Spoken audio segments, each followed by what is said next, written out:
Ladies and gentlemen, today we embark on a journey into the past to uncover the legend of Qin Shi Huang. He stands as the first emperor in Chinese history, a figure carved from both greatness and tyranny.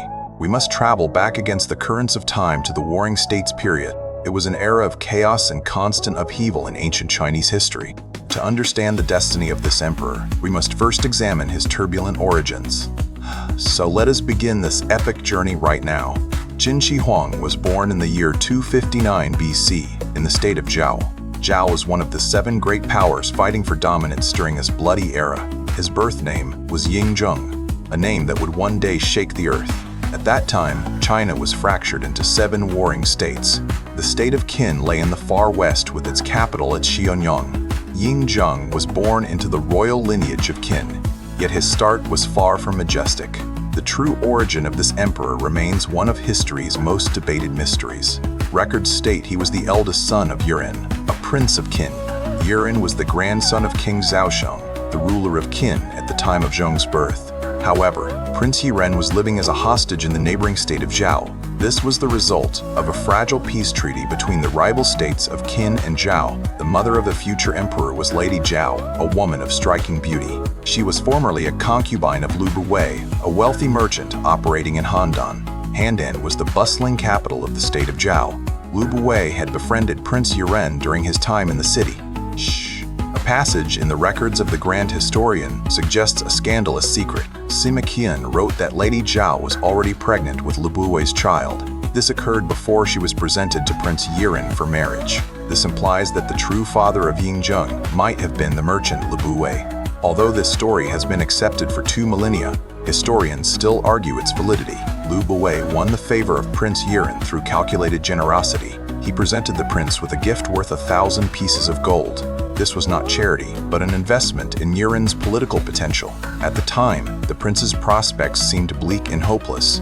His father, Lord Anghua, had over 20 sons vying for the throne. Yuren was merely a middle son with little claim to power. Being a hostage in Zhao showed that the king court considered him expendable. However, Lu Buwei saw an opportunity where others saw failure. He reminded Yuren that Lord Anghua's primary wife, Lady Huayang, had no sons. This meant an heir could still be chosen from the other princes. Lady Huayang held the power to designate the successor if she wished. Lu Buwei devised a plan to use his vast wealth to influence her. He aimed to secure Yuren's succession through bribery and flattery. With the gold provided, Prince Yuren began to cultivate a reputation in Zhao. Meanwhile, Lu Buwei traveled to Qin to court Lady Huayang. He brought lavish gifts and tales of Yuren's devotion to her. The strategy worked perfectly, and Lady Huayang adopted Yuren as her son. Shortly after, Yuren married Lady Zhao, and she gave birth to a son. That child would grow up to be known as Qin Shi Huang. This backdrop of intrigue cast a shadow over his birth. It created questions about his paternity that would never fade, but it also brightened Prince Yuren's prospects for the Qin throne. Although Yingzheng became a great conqueror, his early life remains obscure. Details of his biography are often blurred by legend and bias. The main source is the Shiji, compiled by Sima Qian centuries later. Excavations at his massive mausoleum near Xi'an continue to reveal truth. These findings offer insights into the life of the first emperor. Ancient chronicles often contain mythical anecdotes requiring caution. Official records focus mostly on political events, ignoring the personal. The Shiji says little of Yingzheng's childhood years in Zhao. We know little until he ascended the Qin throne at age 12. Yet, the trauma of his early years surely shaped his destiny. As mentioned, China was divided into 7 states at his birth. Ancient China was geographically smaller than the modern nation.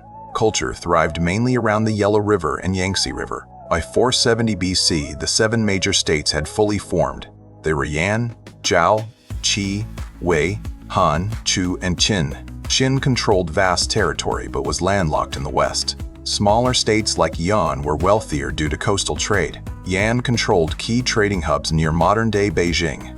The 7 states were locked in internal conflict for 2 centuries. This era is known in history as the Warring States period. It lasted until Qin Shi Huang united them under one banner. He created the first centralized Chinese empire. A shared culture had emerged based on Confucianism and Taoism, but political unity was achieved only through blood and iron. In 251 BC, King Zhaosheng died after a 57-year reign. He had significantly strengthened the state of Qin. Lord Angguo, Ying Zheng's grandfather, succeeded him as King Shaowen. However, he died mysteriously after just a few months. Rumors of assassination swirled around the court. The prime suspect in the shadows was the merchant Lu Bui. He was the patron of Prince Yuan, who now ascended the throne. Yuan took the title King Zhuangshang of Qin. Upon taking power, he named Lu Bui as his chancellor. The merchant's investment had finally paid off beyond measure. He rose from obscurity to become the most powerful politician in Qin. But fate is fickle, and King Zhuangshang reigned for only 3 years. He died in 247 BC, leaving the throne to his young son. Ying Zheng became king of Qin at the tender age of 13. Although there is no proof, some suspect foul play in the king's death. Once again, Lu Bui was the primary beneficiary of the tragedy. With Ying Zheng too young to rule, a regency was established. Lu Bui assumed the role of regent, wielding absolute power. He ruled alongside the young king's mother, Queen Dowager Zhao. The pair resumed their illicit relationship in the shadows of the palace. They governed the state in the name of the boy king. Lu Bui held the regency for many years during this transition. The rapid succession of 3 kings created instability. Yet Ying Zheng sat on the throne, a silent observer of the court. The young king inherited a vast and formidable territory. It stretched from Gansu to Sichuan, a land of mountains and rivers. The heart of Qin lay in the Wei River Valley. It was protected by 4 strategic mountain passes. The most important was Hangu Pass in the east. It shielded Qin from the rival states of the Central Plains. The region around the Yellow River was the cradle of civilization. For centuries, the Zhou dynasty had been the nominal power, but their authority had crumbled into dust long ago.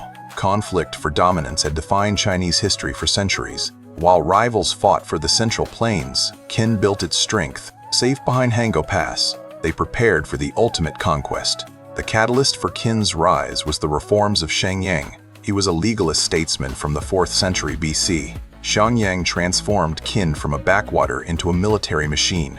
He divided the territory into commanderies controlled by the center. This allowed for efficient taxation and military conscription.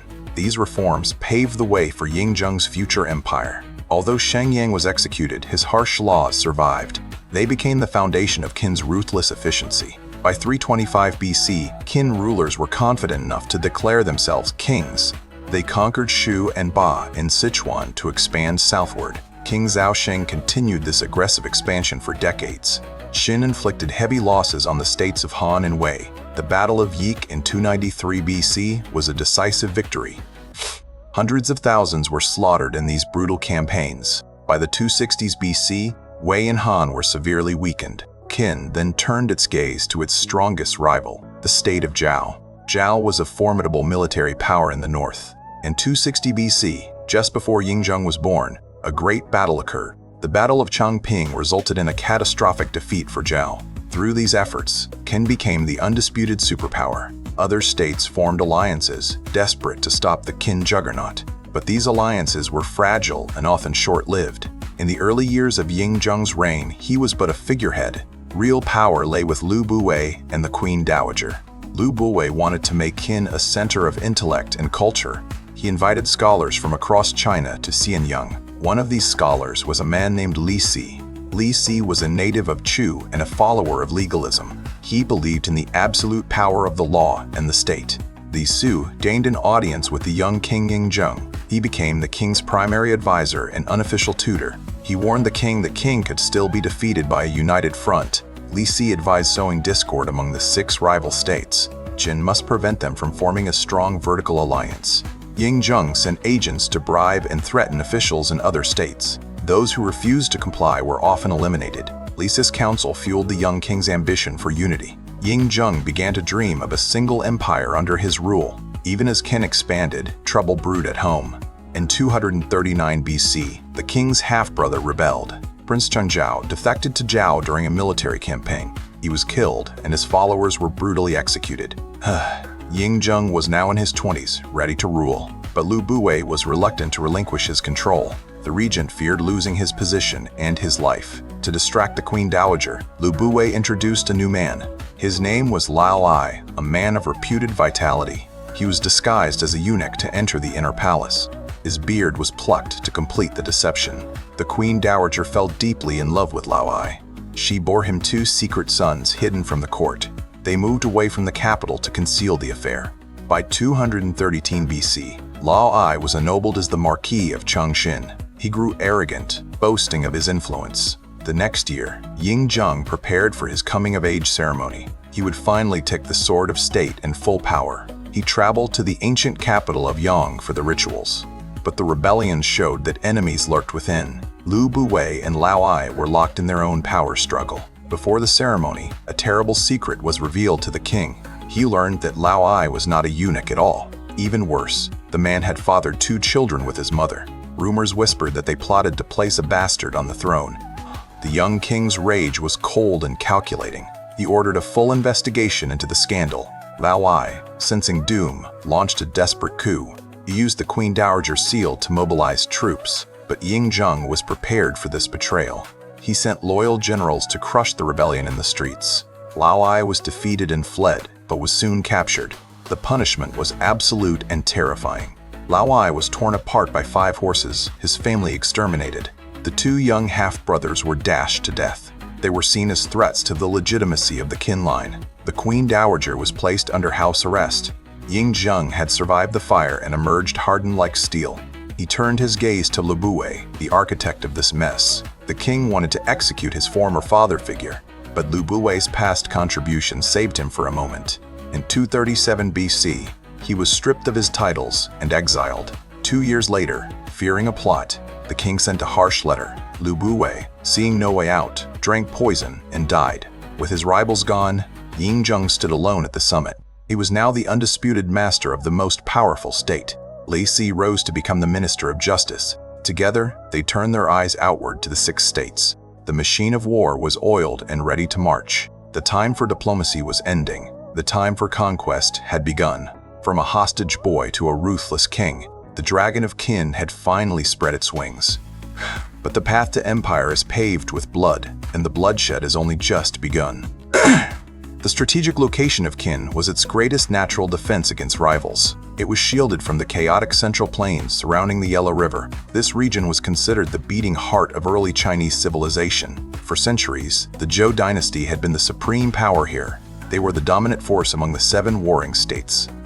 But conflict for dominance defined Chinese history since the 5th century BC. Constant struggles for control of the eastern plains ravaged the land, while rivals fought each other for hegemony in the central plains. The rulers of Qin were able to build their power in silence. They grew strong behind the formidable stone walls of Hangyu Pass. The catalyst for Qin's explosive expansion in the 4th century BC was the ruthless reforms of a statesman named Shang Yang. He served as chancellor to Duke Xiao of Qin in the mid-4th century.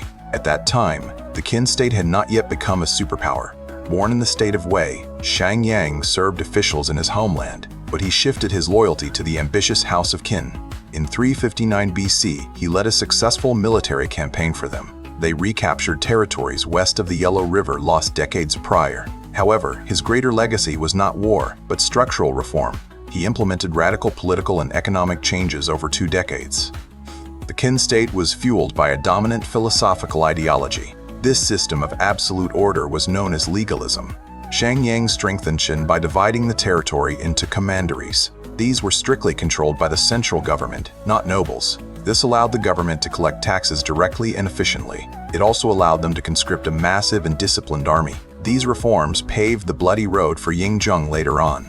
He would use them to unify China a century and a half later. Although Shang Yang was executed in 38 BC by vengeful nobles, his harsh reforms survived and became the bedrock of Qin.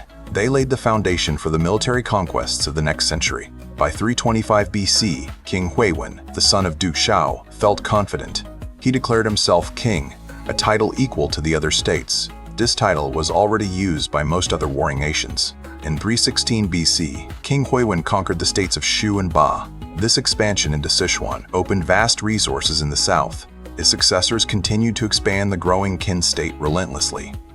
King Zhaoshang, Ying Zheng's grandfather, was particularly aggressive. In the late 4th and early 3rd centuries BC, he struck hard. He inflicted heavy damage on the states of Han and Wei. A notable victory occurred at the Battle of Yik in 293 BC.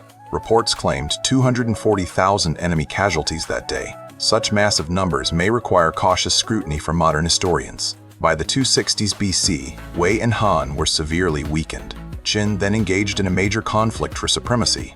They faced the state of Zhao, the strongest military rival. Zhao was historically the most formidable obstacle to Qin's rise. In 260 BC, just a year before Yingzheng was born, the Qin army won a decisive and horrific victory over Zhao. The Battle of Changping ended with the burial of thousands. Through these brutal efforts, Qin became the undisputed superpower. By the time Yingzheng took the throne in the 240s, Qin was the strongest of the 7 warring states. This development terrified the other nations into desperate alliances. They banded together to resist the hegemony of the Qin Dynasty. In the early years of his reign, Yingzheng was a figurehead. Real power was exercised by his chancellor and the Queen Dowager. Lu Bowei desired to turn Qin into an intellectual center. He invited scholars from across China to Xianyang as advisors. One of these brilliant minds was a man named Li Si. He was a native of Chu and a scholar of Confucianism. Yet he was a legalist in the tradition of Shangyang. He grew to believe in the great cause of Qin. He saw Qin as the only force capable of unifying China. Shortly after arriving in Xianyang, Li Si gained an audience. He met with the young King Yingzheng for the first time. He quickly became the king's primary advisor and unofficial tutor. He informed the young king of a dangerous strategic reality. Although Qin was the strongest power in the warring states, it could still be defeated by a united alliance of 6. Li Si advised that to unify China under one banner, Qin must sow discord among its rivals to break them. They must prevent the 6 states from aligning against Qin. Yingzheng responded by sending secret agents abroad. They went to other warring states to bribe their officials. They persuaded them to pursue pro-Qin policies from within. Some were persuaded by gold, others by fear of death. Those who refused to comply were often quietly eliminated. Yingzheng's conversation with Li Si ignited his ambition. It encouraged the young king's hope for total unification. He dreamed of ruling all of China in the future. Even as Qin armies continued to conquer new territories, these lands were incorporated into administrative regions called commanderies. However, Qin was facing political instability at home. In 239 BC, a betrayal struck from within the royal family. Yingzheng's half-brother, Prince Chengzhao, defected to Zhao. He led an invasion force against his own homeland. The prince was soon killed in battle for his treason. His officers were executed as a warning to all traitors. Yingzheng was now in his 20s, ready to rule. He could expect to take power after his coming of age. But Lu Bowei had held power behind the throne for a decade. He was unwilling to relinquish control to the young king. Although the chancellor's political position seemed secure, he feared losing office if his secret was exposed. His illicit relationship with the Queen Dowager was dangerous. Lu Bowei found a servant named Lao Ai to replace him. He introduced this man into the Queen Dowager's household. He disguised this man as a eunuch to avoid suspicion. They plucked his beard and eyebrows to complete the look, but they kept the rest of his body fully intact. The Queen Dowager was impressed by Lao Ai's vitality. She fell deeply in love with the false eunuch.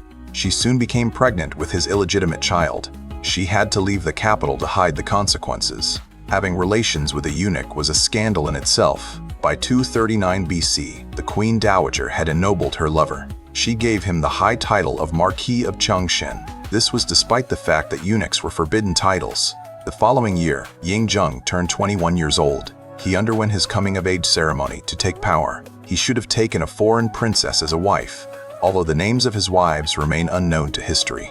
According to the Shiji, Yingzheng visited the ancient capital. He went to Yang to perform sacrifices at ancestral tombs. He understood that even after the ceremony was complete, his regents might be reluctant to return his power. The rebellion of Prince Chengzhao showed deep fractures. There was a faction in the Qin court ready to strike. They were prepared to overthrow the king for their own gain. Meanwhile, Lu Bowei and Lao Ai engaged in a power struggle. They fought for their own survival in the shadows. According to Sima Qian, the author of the Shiji, shortly before the coming-of-age ceremony took place, the king received news that changed everything. He learned that Lao Ai was not a real eunuch. He had been having a romantic relationship with the queen. Furthermore, the queen had 2 sons with Lao Ai. Rumors swirled that the couple was plotting treason. They planned to place one of their sons on the throne. They would do this after the death of Yingzheng. Upon hearing the news, Yingzheng reacted with cold fury. He launched a full investigation into the dark matter. He discovered the entire story of deception and betrayal. When Lao Ai realized he was being investigated, He organized an uprising among his faction to survive. He used the Queen Dowager's royal seal to mobilize troops. The battle for the soul of Qin was about to begin. Ying Zheng stood ready to crush the rebellion with iron. The boy was gone, and the tyrant was about to emerge. The power structure that Lu Buwei had meticulously built over decades was now crumbling under the weight of its own corruption. Lao Ai, desperate and exposed, brazenly ordered the mobilization of troops using the Queen Dowager's royal seal. King Zheng responded with the cold efficiency of a true monarch, dispatching loyal generals to crush the insurrection before it could spread. The streets of Xianyang ran slick with rain and blood, as the rebellion was brutally suppressed within days. Lao Ai fled the capital in a panic, a false nobleman stripped of his borrowed power. He was swiftly captured by Qin pursuers and brought back in chains to face the king's judgment. The sentence was absolute. Lao Ai was executed along with his entire clan to root out the treason completely. This purge included the 2 young sons born in secret to the Queen Dowager, innocent victims of their parents' ambition. They were seen not as children, but as potential rival claimants to the Qin throne in the future. Ying Zheng, now hardening his heart against all kinship, exiled his own mother from the capital city. He claimed it was to protect her from those accusing her of complicity in Lao Ai's treasonous plot. But the isolation served to sever the last emotional tie holding the young king back from total dominance. Upon discovering Prime Minister Lu Buwei's role in orchestrating the affair between Lao Ai and his mother, the king's fury knew no bounds. Zheng initially wanted to execute his former uncle and mentor for this profound betrayal of trust. Yet, the immense contributions the merchant had made to building the Qin state could not be ignored. His past service spared him from immediate execution, commuted instead to stripping him of his titles. However, Lu Buwei's troubles were far from over, as his influence continued to linger in the court. In the year 237 BC, he was formally removed from his post as prime minister and ordered to leave Xianyang. 2 years later, reports reached the paranoid king that Lu Buwei was receiving many visitors in his exile. Lords from feudal states were courting the fallen statesman, sparking fears of a new conspiracy against Qin. When Lu Buwei received the king's harsh message ordering him to a distant, desolate exile in Shu, he realized there would be no return, and that his existence was now a threat to the state he helped build. To avoid further humiliation and the inevitable execution that would follow, the old merchant made a final calculation.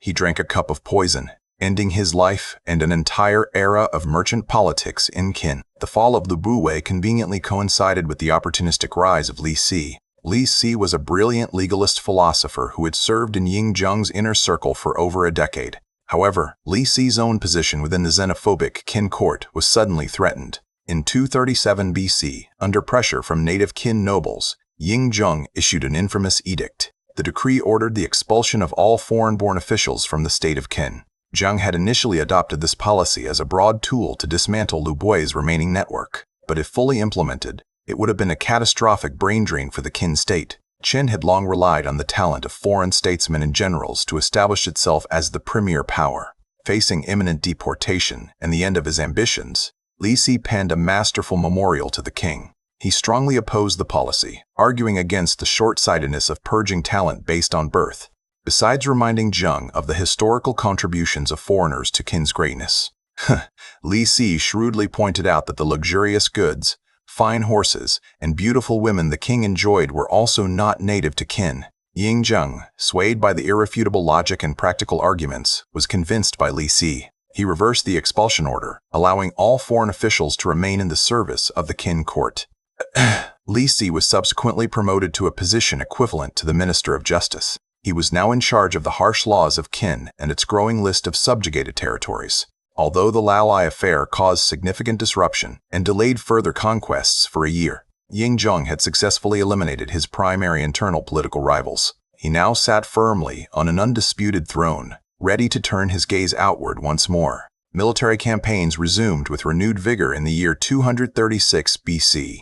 Qin generals Wang Jian and Huan Yi led massive armies against the neighboring state of Wei. They successfully captured important strategic cities, further encroaching on central China. 2 years later, General Huan Yi launched a devastating attack on the state of Zhao. He was credited with inflicting massive casualties on the enemy forces in the Battle of Pingyang. The continuous success of the Qin war machine was particularly terrifying for the small state of Han. Han had long survived by acting as a buffer state between powerful neighbors. But that time was ending. Li Si, masterminding the grand strategy, targeted Han as the first domino to fall in the annihilation of the warring states. The king of Han was paralyzed, debating with his ministers whether to join a Qin-led alliance or resist. Han Fei, a member of the Han royal family and a brilliant legalist scholar, stepped forward. He had studied alongside Li Si at the academy of the philosopher Sunzi years prior.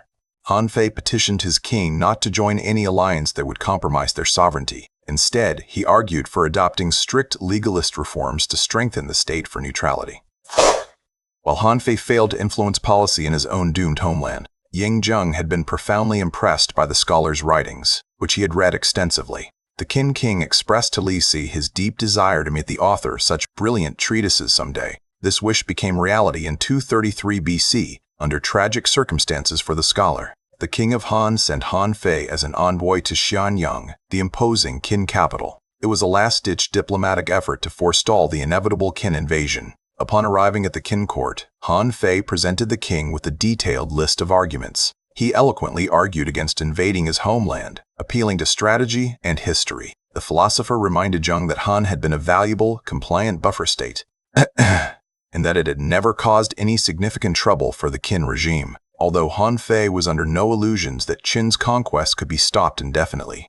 He warned that a campaign against Han would be incredibly long, arduous, and costly. The Han people would defend their cities and fortresses to the bitter end against aggression. While Ying Zheng was partially persuaded by the sheer brilliance of Han Fei's arguments, Li Si was deeply unsettled by the presence of his former classmate and superior intellect. He reminded his master that Han Fei was ultimately on a mission for his own king. He argued that a royal prince of Han could never truly have Qin's best interests at heart. Li Si proposed that Han Fei should be detained in Shenyang as a high-value hostage. Meanwhile, Li Si himself would undertake a diplomatic mission to the Han court. However, upon arrival, the arrogant Qin envoy was denied an audience with the Han king. Li Si returned to Shenyang empty-handed, his diplomatic overtures having failed. During Li Si's absence, Han Fei continued to curry favor with Ying Zheng through his intellect. When Li Si returned to the capital, his jealousy and paranoia had reached a boiling point. He told the king that there was a critical problem with employing Han Fei at court, yet allowing him to return home with intelligence on Qin's plans was too dangerous. Li Si argued persuasively that the only viable option was to treat Han Fei as a foreign spy.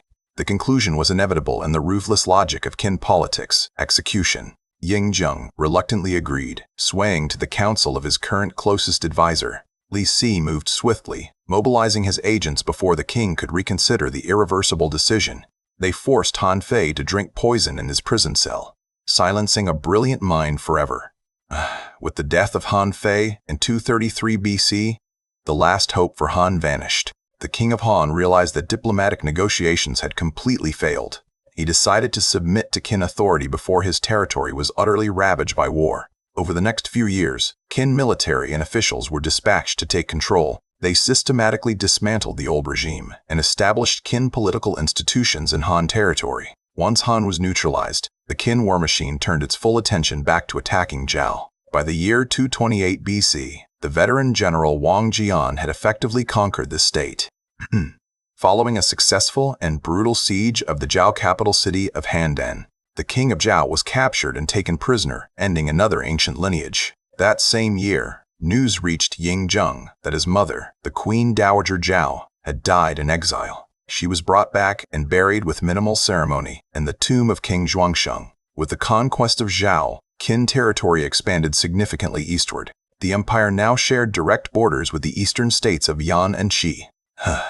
Crown Prince Dan of Yan watched with growing horror as Qin armies carved their path. He witnessed them encroaching through the fallen lands of Zhao towards his own borders. He rightly feared that his country was destined to be the next target of the juggernaut. Earlier in his life, this prince had been a fellow hostage in Zhao alongside Ying Zheng.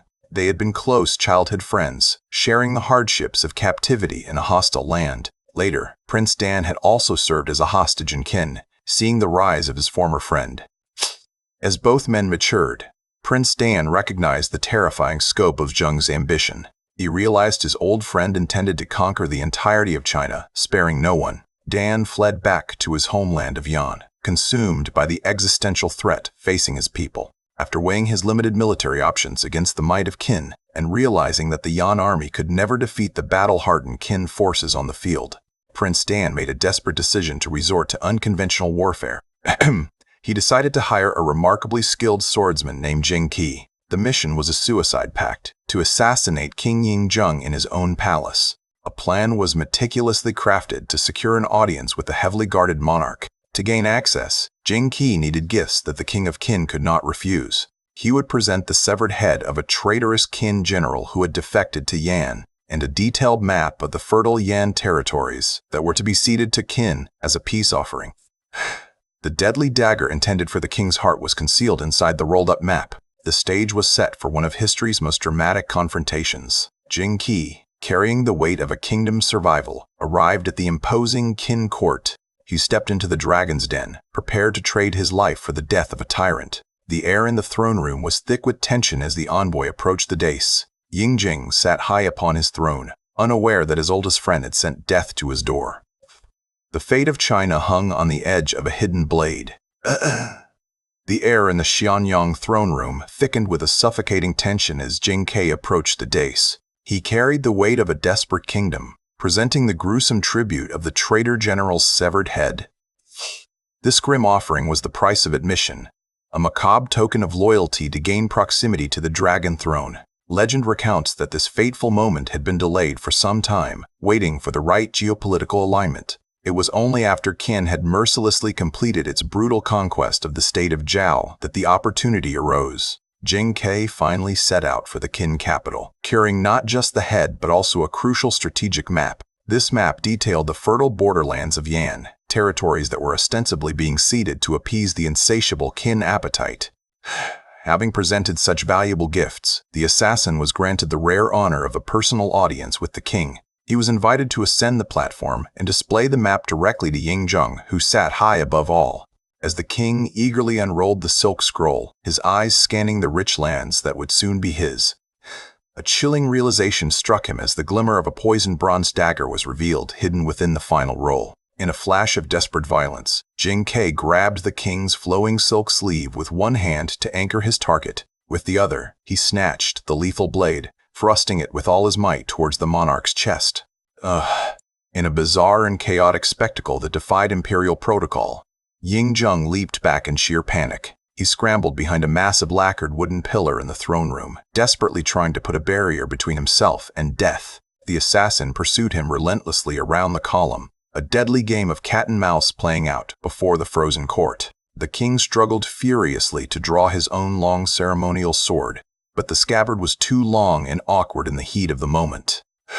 The hundreds of courtiers and guards stood paralyzed, bound by strict laws forbidding them from carrying weapons into the presence. They watched helplessly as their divine ruler dodged the assassin's blade, unable to intervene without facing execution themselves. The stalemate was only broken when a quick-thinking royal physician bravely hurled his heavy medicine bag at Jing Qi. This momentary distraction gave Yingjung the split second he needed to finally maneuver his scabbard and draw the long bronze blade.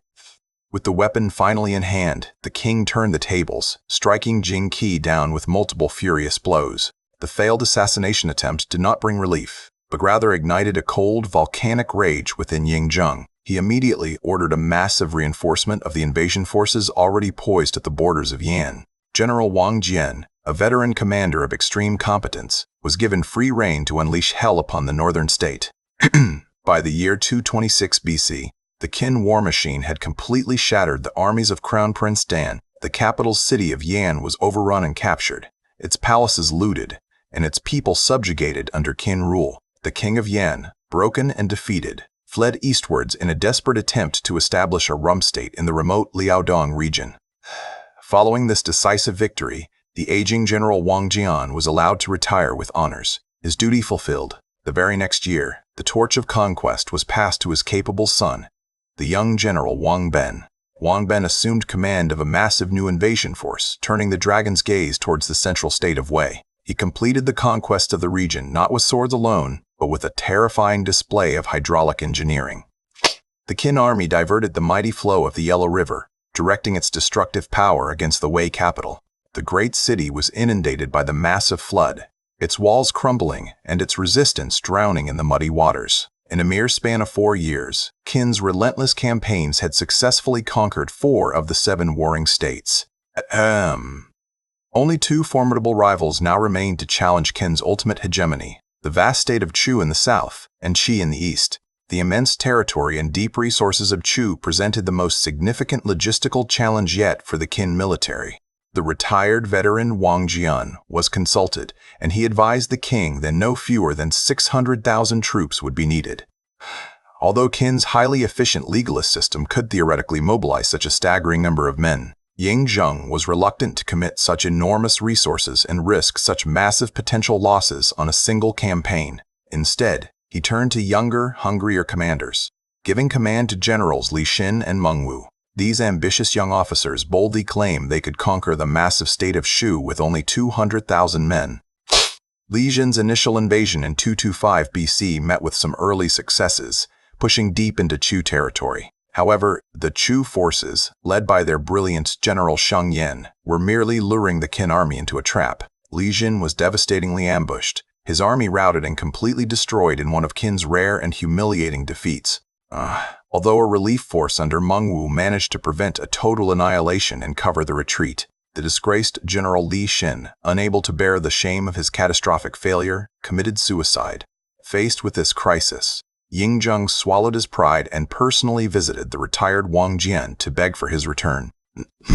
In 224 BC, the old general was granted his request and given command of the massive 600,000-man army. With this overwhelming numerical advantage, Wang Jian did not rush, but adopted a slow, methodical approach. He systematically besieged Chu towns one by one, refusing to be baited into open battle until the conditions were perfect. He finally crushed the main Chu army in a decisive battle in 223 BC, ending the independence of the great southern state.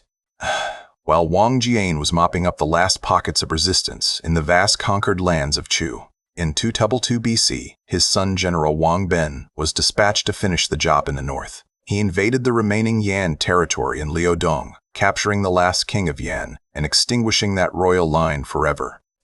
The very next year, in 221 BC, the relentless Wang Ben led his victorious army south to invade Qi. The state of Qi, having remained neutral for too long, was unprepared and quickly overwhelmed by the battle-hardened Qin forces. The king of Qi was swiftly captured, offering his surrender without a major fight, the final domino to fall. With the submission of Qi, Ying Zheng, at not yet 40 years of age, had achieved the impossible. He had successfully unified the entire known Chinese world under his absolute and unquestioned rule. He brought a definitive and bloody end to the chaotic warring states period that had raged for centuries. For a man born as a despised political hostage in the distant enemy state of Zhao, this was a truly remarkable and unprecedented achievement in the annals of history. Much of the foundation for his success had admittedly been laid by his predecessors and their reforms over generations, but it was his singular will and ruthlessness that had forced all 6 rival states to their knees in less than a decade. To mark this epochal achievement, he decided that the old title of king was no longer sufficient. From that moment on, he adopted a grand new title that would echo through the millennia. He would be known to history as Qin Shi Huang, a name synonymous with power and tyranny. The characters for Qin and the ancient divine concept of Huang were incorporated into this magnificent new designation. The full title of Qin Shi Huangdi translates literally to the first sovereign emperor of Qin. Having established his vast empire through blood and iron, the new emperor now faced a different challenge. He had to govern this immense, diverse territory filled with conquered peoples who resented his rule. Now in his late 30s, the prolific emperor had already fathered more than 20 sons. Prime Minister Wang Wan suggested a traditional approach, proposing that these princes be enfeoffed as kings of the conquered states. He argued this would ensure loyal governance across the far-flung corners of the vast new empire. This proposal was fiercely opposed by the emperor's closest advisor, the legalist master Li Si. Li Si argued passionately that the feudal system, once favored by the ancient Zhou dynasty, was fatally flawed. He pointed out that over centuries, feudal lords inevitably grew in power and independence, weakening the central authority. This very system had directly led to the chaos and endless warfare of the warring states period they had just ended. Qin Shi Huang, ever fearful of losing control, accepted Li Si's radical proposal for direct centralized rule. He divided the empire into 36 administrative commanderies, dismantling the old feudal borders entirely. Each commandery was governed by a civil governor, a military commander, and an imperial inspector appointed directly by the center. To further break the power of the old order, the leading aristocratic families from the defeated states were forcibly relocated. They were moved to the capital city of Xianyang, where they could be kept under close surveillance by Qin authorities. Qin Shi Huang implemented a series of sweeping measures to ensure the empire remained unified and pacified. He abolished all rival currencies, mandating the exclusive use of the Qin bronze coin throughout the entire realm.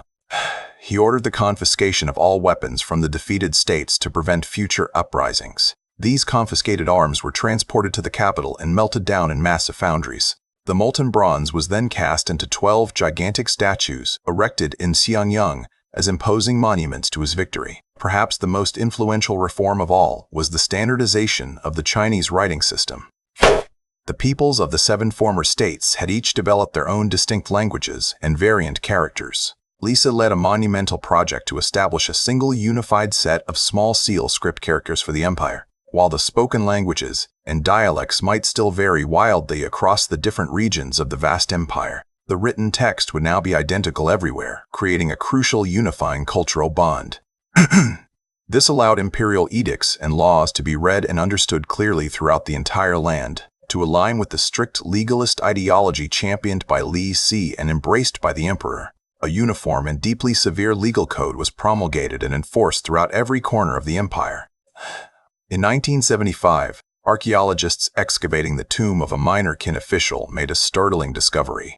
They unearthed a priceless collection of bamboo slips inscribed with legal texts from the era. These documents included parts of the expansive imperial code, shedding light on the harsh reality of Qin rule. They confirmed that the principles of Shangyang's severe reforms from a century prior were being applied universally. For the newly conquered lands, these codes proved that Qin's historical reputation for draconian law was well-founded. For capital offenses, the Qin state employed a terrifying variety of execution methods designed to instill maximum terror. The severity of the punishment depended on the crime, ranging from simple beheading to horrific torture. The most heinous crimes could be punished by being cut in two at the waist or torn apart by horse-drawn chariots. In theory, the legalist doctrine stated that everyone, regardless of rank, was equal before the cold face of the law.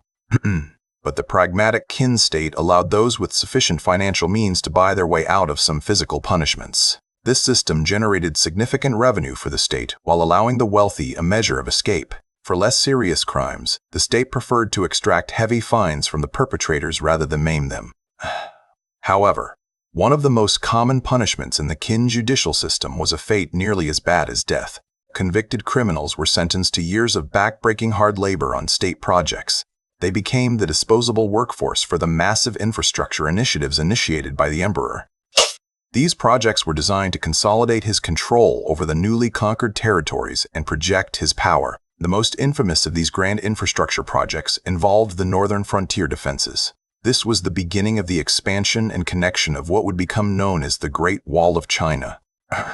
The very first sections of these northern walls had been built centuries earlier, as far back as the 7th century BC. Feudal states under the distant Zhou dynasty had erected them as localized defenses against northern nomads. Qin Shi Huang sought to repair these existing, disconnected sections of rammed earth fortifications. He ordered vast expansions and new construction to link the disparate parts into a single, unified defensive line. The immense task of supervising this monumental construction was assigned to the capable general Meng Tian. Following the unification of China, the emperor dispatched Meng Tian to the northern border regions with a massive army. His mission was to secure the frontier and fight against the formidable nomadic tribes of the Xiongnu and others. These mobile warrior groups frequently raided the settled agricultural lands of China from the vast northern steppes. The Great Wall was intended to be a permanent barrier against their incursions and a symbol of imperial might. Historical records often diverge regarding the specific timeline of General Meng Tian's northern campaigns. While the Qin chronicles pinpoint the primary offensive to the year 214 BC, Meng Tian's own biography suggests he spent over a decade on the frontier, holding back the Xiongnu Confederation. These nomadic tribes dominated the eastern end of the Eurasian steppe and posed a constant threat. It is likely Meng Tian began low-level operations as early as the unification year of 221 BC. Yet it was not until 7 years later that he fully seized the Ordos Loop of the Yellow River. Defensive walls had existed along the northern borders of the warring states for centuries before this. However, the iconic stone serpents we see today were actually built much later by the Ming Dynasty. The original Qin wall was a far more modest and brutal construction of rammed earth and gravel. During the Warring States period, every kingdom built barriers to shield themselves from their neighbors. Upon unifying the realm, Qin Shi Huang ordered the demolition of all internal fortifications to prevent separatism. Only the walls facing the northern and western wilderness were preserved and reinforced. Meng Tian's task was not to build entirely from scratch, but to stitch together the old ramparts. He connected the existing defenses of the Qinzhou and Yan states into a single line. This was a gargantuan undertaking that required a massive mobilization of human labor. Hundreds of thousands of men under Meng Tian's command were forced to turn from soldiers into builders. Beyond the wall, his army of laborers also carved out a massive highway through the Ordos Plateau. This direct road served as a lifeline, connecting the desolate frontier straight to the capital, Xianyang. Qin Shi Huang took a personal obsession in the progress of these defensive megastructures. In 220 BC, he embarked on a tour to inspect the northwestern territories. This region had originally been fortified by his great-grandfather King Zhaoxing. Although some historians imply the emperor stayed in the capital during the wars, the truth is, he became a restless traveler immediately after claiming the imperial title. In 219 BC, he journeyed to the sacred mountains of eastern China. This included the legendary Mount Tai, which was the holiest site in the realm. While the journey was ostensibly for religious rites, it served a political purpose. It was a chance for Qin Shi Huang to display his dominance to his newly conquered subjects. He left his mark, quite literally, by erecting massive stone stelae across the land. These monuments were inscribed with calligraphy praising his own virtues and achievements. Upon reaching Mount Tai, the emperor consulted with local Confucian scholars. He sought their advice on how to properly conduct the ancient Feng and Shan sacrifices. However, their pedantic debates quickly exhausted his limited patience. He dismissed their rituals and ordered his men to hack a path directly up the mountain. They cleared the sacred foliage to make way for the imperial carriage to ascend. As he performed the rites at the summit, dark clouds suddenly swallowed the peak. Violent winds and torrential rain battered the emperor, forcing him to end the ceremony abruptly. After this ominous sign, he traveled to the easternmost point of the empire on the Shandong Peninsula. From there, he circled back to Mount Langya, which offered a commanding view of the sea. He ordered the construction of a grand terrace on the foundations of an ancient tower. For 3 months, he lingered there watching forced laborers toil on the construction. Another stone stela was erected to commemorate his presence overlooking the ocean. The following year, during another eastern tour, death nearly claimed him. A group of assassins had plotted a brazen ambush in a mountain pass. The plan involved a strongman hurling a massive iron hammer from the cliffs above. They intended to crush the emperor's carriage as it passed through the valley below, but the iron weight was released a fraction of a second too early. It smashed into the carriage immediately preceding the one carrying Qin Shi Huang. Splinters and debris from the decoy vehicle flew past the terrified emperor. He escaped unharmed, but the incident shook him to his core. While the hired strongman was caught and killed, the mastermind vanished without a trace. This mysterious figure changed his name to Zhang Liang to evade the Qin dragnet. He would later reemerge as a key strategist in the rise of the Han Dynasty. This failure did not stop the emperor from continuing his relentless tours. He made a second pilgrimage to Langya before finally returning to Xianyang. Yet even within his own capital, safety was merely an illusion. For the next 2 years, he secluded himself within the palace walls. One night in 216 BC, he decided to venture out incognito. Accompanied by only 4 bodyguards, he walked the streets of Xianyang. Folklore claims he did this to observe his subjects without being recognized. But the excursion turned violent when they were ambushed by bandits. The emperor was forced to fight for his life until his guards secured the area. These repeated brushes with death amplified his underlying anxiety. It is believed these events fueled his desperate and growing quest for immortality. In 215 BC, he dispatched 3 advisors on a mystical mission. They were sent to find the secrets of eternal life before his next journey north. The emperor genuinely believed that death was a problem that could be solved. Upon his return to the capital, the first envoy came back empty-handed. He brought nothing but a cryptic prophecy allegedly from the gods. The message read simply that Qin would be destroyed by who? Interpreting Hu as a reference to the Hu tribes of the north, Qin Shi Huang immediately ordered Meng Tian to launch a preemptive strike. The general marched against the Xingnu once again in 214 BC. Simultaneously, the Qin armies pushed south into the lands of Nanyue. This southern campaign annexed 3 new commanderies into the swelling empire, with Meng Tian securing the north and the army expanding the south. Qin Shi Huang now ruled a domain stretching from Inner Mongolia to the sea, and from the eastern coast deep into the mountains of Yunnan. In 213 BC, a grand banquet was held to celebrate these victories. Following a toast praising the emperor, a discordance arose from the floor. A Confucian scholar named Chunyu Yue dared to voice his dissent. He argued that the emperor's policies disregarded centuries of tradition. He pointed out that great kings of the past shared power with their kin. They granted fiefdoms to family members and loyal ministers to ensure stability. Yet Qin Shi Huang had refused to share his absolute authority. His own sons remained princes in name but commoners in political power. This critique of the centralized commandery system did not go unanswered. Li Si, the architect of the new order, rose to rebut the scholar. Now serving as the Grand Chancellor, he laid out the cold logic of legalism. He argued that since China was now unified under one ruler, scholars had no business debating theories that could undermine the state. To question the emperor was to weaken the very foundation of order. The ruler must be the ultimate and only arbiter of truth. Li Si then proposed a solution that would scar history forever. He suggested the destruction of all books and historical records, specifically those texts that contradicted the doctrines of the Qin Empire. Copies would be preserved in the imperial library for the emperor's eyes only, but all privately owned copies were to be confiscated and burned. After a moment of heavy silence, Qin Shi Huang nodded in agreement. He approved Li Si's proposal to wipe out the memory of the past.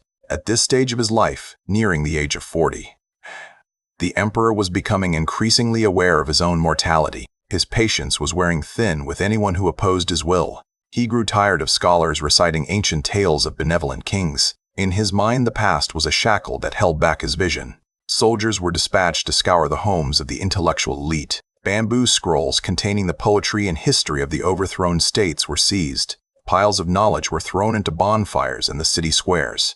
The smoke of burning wisdom filled the skies of Xinjiang. Scholars watched in horror as their cultural heritage turned to ash. This was not just censorship, it was a war on thought itself. The emperor sought to reset the timeline of civilization starting with himself. By controlling the past, he believed he could dictate the future. But the fires also burned away the last shreds of his benevolent image. The tyranny of the Qin was no longer just physical but intellectual. Fear spread through the ranks of the literati like a plague.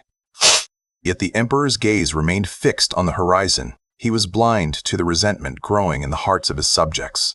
He only saw the stability that silence and obedience would bring. The flames of the burning books cast long shadows over his reign, and in those shadows the seeds of rebellion began to germinate. The quest for immortality had led him to destroy the immortality of words, a tragic irony that would haunt his legacy for millennia to come. The stage was now set for the final descent into madness. The emperor's paranoia grew like a cancer, demanding absolute secrecy within his own capital. He ordered the construction of a vast network of underground passages and covered walkways. These secret arteries connected over 200 palaces meant to hide his movements from assassins. He moved like a ghost, terrified that even a glimpse of his person could lead to his death. To ensure total silence, the staff of these palaces were prisoners in their own workplaces. Eunuchs, cooks, and guards were forbidden from ever leaving their designated zones on pain of death. Yet despite these extreme measures, secrets have a way of leaking in a court filled with eyes. One day, while gazing from a high tower in a distant mountain palace, Qin Shi Huang spotted the Grand Chancellor Li Si traveling with a massive retinue. The realization hit him instantly. If Li Si was here, his supposedly secret location was known. Someone in his immediate circle had betrayed his trust and leaked his whereabouts. News of the emperor's displeasure reached Li Si, who immediately reduced his entourage. But this corrective action only confirmed the emperor's darkest suspicions of a leak. His rage was volcanic, demanding to know who had spoken to the chancellor. He interrogated every eunuch and servant present at the mountain palace. When silence met his demands, his solution was absolute and terrifying. He ordered the execution of everyone present, ensuring the leak was permanently plugged. By the year 212 BC, his patience for failure had completely evaporated. He turned his wrath toward the mystics who promised immortality but delivered nothing. He launched a brutal inquisition into their useless potions and empty promises. Under intense torture, many crumbled and confessed to their charades. The emperor's judgment was swift, ordering the execution of 460 scholars. They were condemned for filling the emperor's head with lies they could not prove. This atrocity, known as the burying of the scholars, sent shockwaves through the empire. Horrified by this barbarity, Crown Prince Fusu could no longer remain silent. He knelt before his father and bravely spoke against the tyranny. He warned that such brutal oppression of the intelligentsia would incite rebellion in the provinces. The empire was still fragile. He argued and needed stability, not terror. But the emperor saw dissent as treason, even from his own flesh and blood. In a fit of rage, he banished Fusu from the capital to the northern frontier. He was sent to oversee General Meng Tian's army, a de facto exile from power. This decision removed the last moderating voice from the emperor's side. By 211 BC, the heavens themselves seemed to turn against him. Omens appeared, including a fallen meteor inscribed with prophecies of his death. Terrified court diviners advised that only constant movement could evade his fate. And so the ailing emperor embarked on his fifth and final grand tour. He revisited his favorite haunts, desperately seeking the peace that eluded him. Accompanying him was his youngest and most pampered son, Prince Huhai. Unlike Fusu, Hai had no interest in governance, only luxury and indulgence. Upon reaching the coast at Langya, the emperor encountered the returning Shu Fu. The sorcerer had disappeared years ago on a quest for the Islands of Immortality. Lying to save his life, Shu Fu claimed giant fish blocked access to the Divine Islands. Desperate to believe, Qin Shi Huang ordered his fleet to prepare for a hunt. He personally manned a powerful siege crossbow, scanning the waves for the beast. Near Jifu Island, a large marine creature breached the surface of the water. With a thundering twang, the emperor's bolt struck the creature true. The sea monster was slain, but the victory felt hollow and meaningless. Shortly after this bizarre triumph, the emperor fell violently ill. The relentless travel and crushing stress had finally broken his body. In the summer of 220 BC, at the palace of Shakyu, the end arrived. The man who united China, the first emperor, lay dying at the age of 49. In his final lucid moments, he dictated a crucial letter to his eldest son, Fusu. He ordered Fusu to return to the capital and preside over his funeral as the new emperor. He entrusted this vital message to his closest attendant, the eunuch Zhao Gao. But Zhao Gao, the cunning tutor of Prince Huhai, saw a golden opportunity. He never sent the letter concealing the emperor's death from the outside world.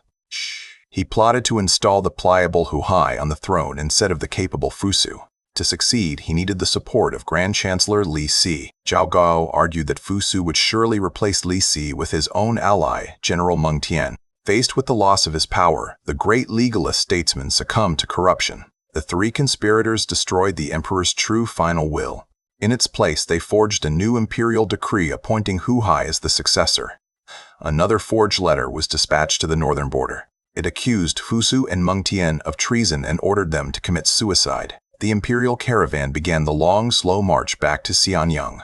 It was high summer, and the heat was unforgiving on the emperor's corpse. To hide the smell of decomposition, Zhao Gao ordered carts of salted fish loaded into the convoy. The stench of rotting fish mingled with the decay of the man who once ruled the world. It took 2 agonizing months for the macabre procession to reach the capital. Only then was the death announced and Huhai proclaimed as the second emperor. Qin Shi Huang was laid to rest in his massive mausoleum at Mount Lishan. Construction had begun decades earlier, consuming the lives of 700,000 laborers. Legends say the tomb contained palaces, precious stones, and rivers of flowing mercury. To protect its secrets, the artisans and concubines were sealed alive inside the tomb. But his most enduring legacy remained hidden beneath the earth for 2 millennia. An army of 8,000 terracotta warriors created to guard him in the afterlife. Each figure was unique, a life-sized portrait of a real soldier of the Qin Empire. Originally painted in vivid colors, they were a silent eternal legion. They stood ready to defend their master in death just as they had in life. But back in the land of the living, the dynasty was already beginning to crumble. The young and inexperienced Huhai sat nervously on the dragon throne. And whispering into his ear was the serpent Zhao Gao advising a bloody purge. In the shadows of the palace, Prince Fusu took his own life, believing the forged decree was the will of his father. Meanwhile, General Meng Tian, a pillar of the empire, was imprisoned and forced to drink poison, removing the last obstacle for the conspirators. He Hai ascended the throne as the second emperor of Qin. But he was nothing like the dragon who sired him. Insecure and manipulated, He Hai unleashed a wave of terror, purging his own flesh and blood to secure his stolen crown. 12 princes were executed in the marketplace of Xianyang, their royal blood staining the stones of the capital. 10 princesses were torn apart, their cries silenced within the cold walls of the palace as the new emperor eliminated all potential rivals. The purge did not stop at the royal family, for Zhao Gao whispered poison into the young emperor's ear, targeting loyal ministers and generals. To protect his fragile authority, He Hai withdrew deep into the inner palace, severing contact with the outside world. He became a phantom emperor, seeing only Zhao Gao, who became the true ruler of the crumbling empire. The laws became harsher, the taxes heavier, and the conscription for the massive construction projects never ceased. The people of the empire, pushed beyond the brink of endurance, finally exploded in a desperate rage. In 209 BC, a lowly officer named Shen She raised the banner of rebellion in the rain-soaked lands of Day's village. "Are kings and generals born with noble blood?" he cried, sparking a fire that would consume the Qin Dynasty. The rebellion spread like wildfire across the land, as peasants, soldiers, and nobles of the fallen 6 states rose up against the tyranny. Within months, the empire was engulfed in flames, with rebel armies converging on the heartland of Qin. Yet, in the capital, He Hai remained oblivious, fed lies by Zhao Gao that these were merely bands of bandits. When the truth could no longer be hidden, the emperor turned his wrath on the very architect of the empire's legal system. Li Si, the grand chancellor who had helped forge the empire, was accused of treason by his former ally. In a cruel twist of irony, Li Si suffered the most brutal penalty of the laws he himself had codified. He was executed by waist chop in the market, watching his lineage extinguished before his dying eyes. With Li Si gone, Zhao Gao assumed the position of chancellor, his power now absolute and unchecked. But the rebel armies were drawing closer, led by the fearsome Shang Yu of Chu and the cunning Liu Bang. In 207 BC, the Qin army suffered a catastrophic defeat at the Battle of Julu, shattering the empire's military backbone. As the rebels approached the strategic Hanggu Pass, Zhao Gao realized the game was up for the puppet emperor. Fearing Hao would blame him for the disaster, the eunuch staged a coup within the palace walls. Soldiers, loyal to Zhao Gao, stormed the emperor's quarters, forcing the second emperor to commit suicide. He Hai died as he had lived, a pawn in a game he never understood. Ruling for only 3 disastrous years, Zhao Gao then placed Ziying, a surviving member of the royal family, on the throne.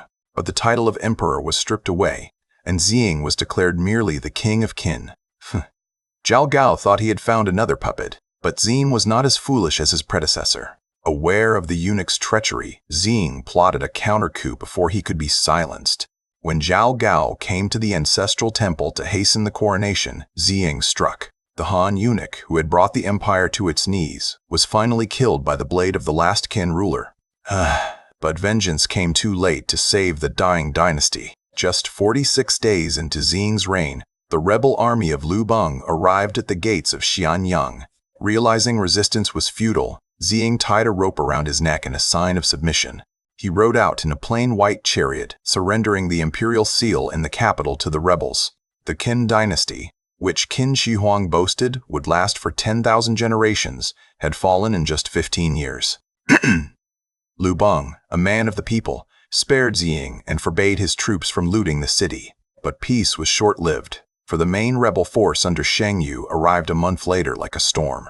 Xiang Yu, a vengeful aristocrat of Shu, showed no mercy to the house of Qin. He executed Ziying and slaughtered every remaining member of the Qin royal clan. The streets of Xianyang ran red with blood, washing away the lineage of the first emperor. Shang Yu then ordered the magnificent palaces, including the legendary Apang Palace, to be put to the torch. The fires raged for 3 months, turning the architectural wonders of the world into ash and ruin. The vast libraries, containing the only copies of the books spared from the burning, were consumed by the flames. It was a cultural catastrophe, erasing centuries of history and wisdom in a blaze of hatred.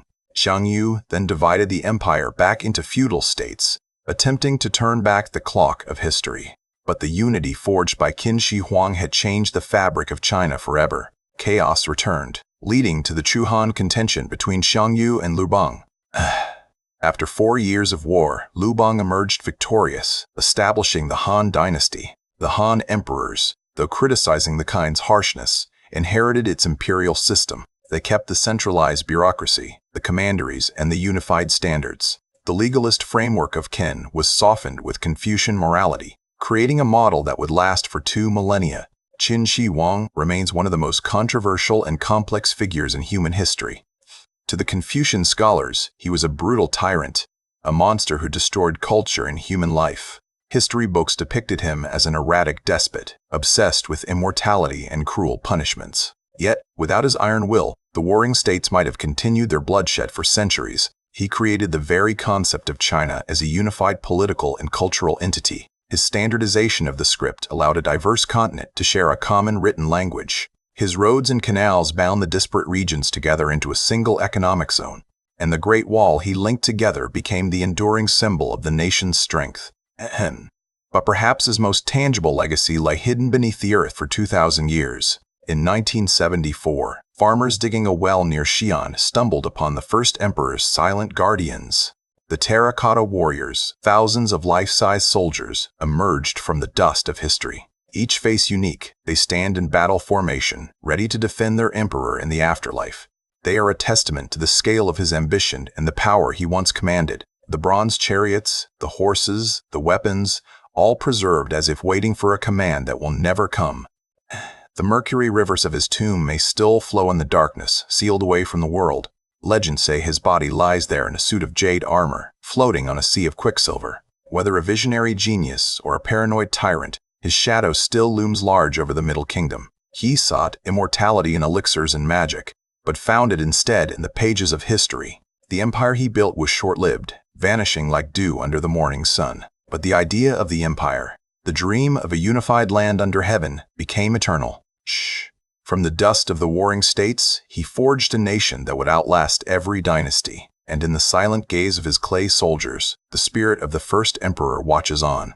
A reminder that while flesh is mortal and palaces burn to ash, the will to rule can echo through the ages. The name of Qin lives on in the very name of China itself, a legacy etched in time. So ends the tale of the man who burned books to silence the past, only to become the loudest voice in history. What do you think of Qin Shi Huang's legacy in the modern world? Leave your thoughts in the comments below and let us know which historical figure we should cover next. Thank you for watching until the very last minute, and see you in the next journey through time.